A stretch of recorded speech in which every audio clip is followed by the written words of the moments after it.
news. We're joined by the chair of the College Football Playoff Selection Committee, Boo Corrigan. So, Boo, we just saw the reaction from Florida State, undefeated, Power 5 champion. Yeah. Their conference has a winning record against the SEC overall, yet Alabama got the nod over them. And I know you don't go head-to-head, but you do go with the 6 teams and then top three teams ranked off the board. So you got Michigan, Washington, Texas off the board. So in some instance, it came down to Alabama and Florida State. Why did you choose Alabama? Well, I think in looking at it, and again, that was the decision, was Alabama at 4.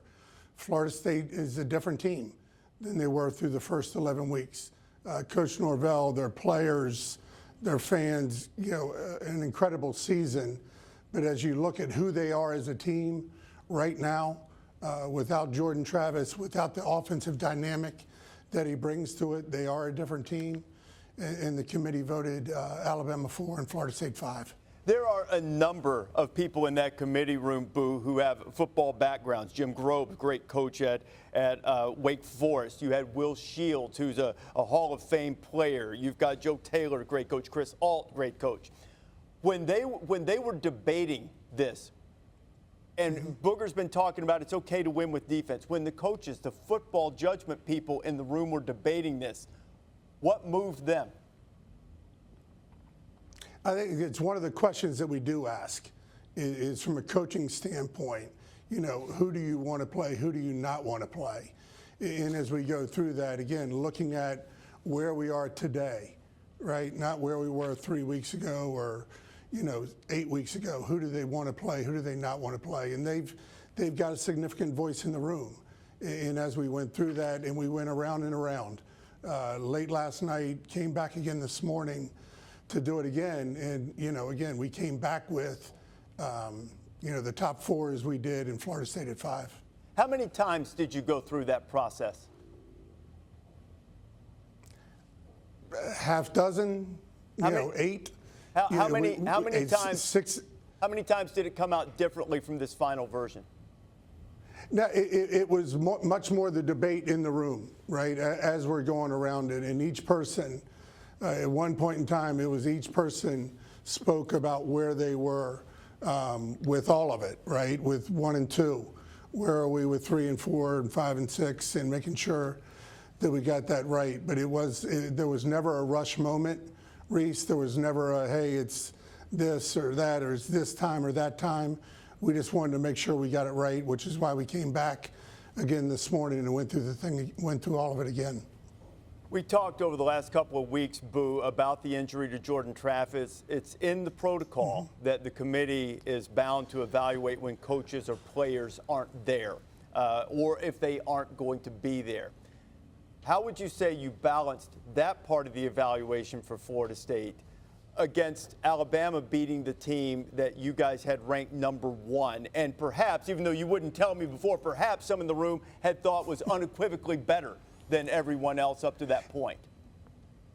Yeah, we had 8 really good teams this year, right? Somewhat of a unique year in the last year of the 4, right, as we go through this. But, looking at the player availability was really important to what's going on. And I think someone said it there, you can lose a running back, you could lose a wide receiver, but, a quarterback as dynamic as Jordan Travis, it changes their offense in its entirety. And that was really a big factor with the committee as we went through everything. I know this is not something that is supposed to come up necessarily, but as you look at these matchups and we move to this next era of college football where there's a perception that there is a Big 2 conference situation and everybody else. All 4 of these teams are going to be in either the Big 10 or the SEC next year.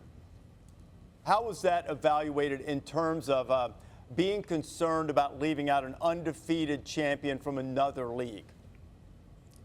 It really wasn't. I mean, when you think about the differences that'll be going on in scheduling and everything that happens with those teams as they do go into a new conference, I mean, again, feel horrible for Coach Norvell, the players, but again, they're a different team now than they were earlier in the year. And, it's been a long couple of days. Number one team in your rankings, Michigan. They've played half their schedule almost, 6 of their 13 games without their head coach on the sideline. How did that factor into the evaluation of Michigan? You know, in the room, as we talk about it, so much of it is about player leadership, right? And the young men that are on the program and driving that. Obviously, it hurts not to have your head coach. Sharon Moore came in and did a great job when Coach Harbaugh was not available. But, you know, those players found a way to gather together and continue to keep the mission at heart. Boo, thank you very much for your time. I know it was a very difficult decision and one that's going to be controversial, and you'll have a lot more questions to answer about it, I'm sure, over the next day or two. But we thank you for your time, and thanks for your candor today in terms of evaluating Florida State and the impact of the injuries. And I'm sure we'll talk to you a little bit later on in this show today. Yeah, thanks to all you guys for what you do for college football. It's really important. As Boo Corrigan, athletic director at North Carolina State, and also the chair of the College Football Playoff Selection Committee.